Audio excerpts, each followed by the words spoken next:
professeurs sont encore dans le métier. On a eu une professeure qui était infirmière, elle travaillait encore à l'hôpital, elle enchaînait les nuits après pour venir ici, donc c'est vraiment un métier qu'elle fait par passion. Du coup, on a une formation assez poussée dans le milieu et du coup, dans le médical, ça ne me stresse plus du tout d'aller travailler dans un milieu hospitalier. Ce qui m'a convaincue, moi, c'est le fait que ce soit par unité d'enseignement. Et dès que l'unité est terminée, il y a examen et certification.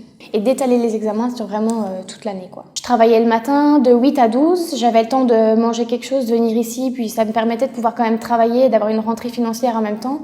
Alors je me suis inscrit dans cette école de par déjà la proximité d'où j'habite. Bon, je travaille dans l'ORECA, donc c'est pas toujours évident.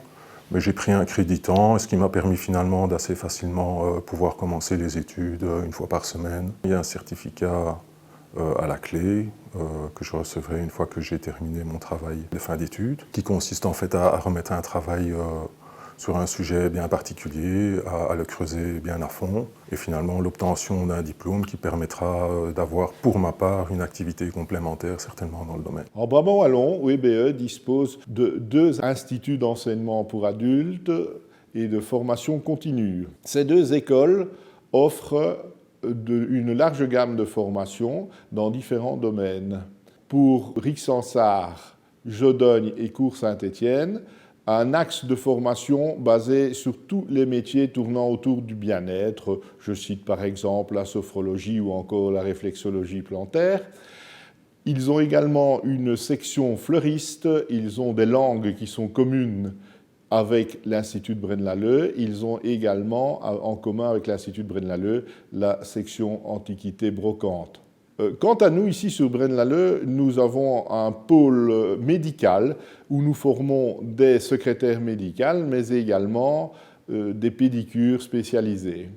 Nous avons également un pôle photographie et un pôle très important qui est la section restaurateur-traiteur. Donc la promotion sociale m'a permis de changer plus ou moins de métier, donc c'est-à-dire qu'au départ j'étais vraiment restaurateur, j'ai travaillé en restaurant, et après un de mes enseignants m'a dit essaye de faire l'enseignement, voilà la promotion sociale, ça va te permettre de changer de métier tout en gardant ton métier et ton âme. Tu peux transmettre ton savoir. Et depuis lors, donc je suis enseignant depuis 18 ans. Je finissais ma journée, j'étais à 14 h, je finissais ma journée. Et je venais en promotion sociale vraiment pour faire mon CAP qui est vraiment important pour pouvoir enseigner. Et quand je vois le sourire de mes élèves et qui sont là un quart d'heure à l'avance, c'est que du bonheur.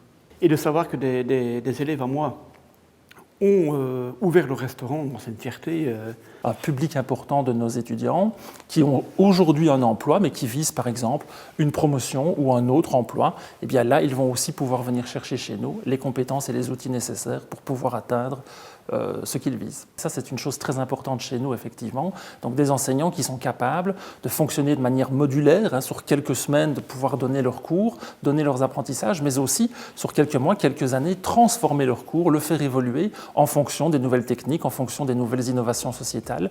Donc vraiment des enseignants qui sont dans une perspective d'évolution de leur carrière et de leur propre contenu en fonction aussi des besoins de la société, des besoins de leur public, des associations avec lesquelles nous travaillons, des entreprises avec lesquelles nous travaillons.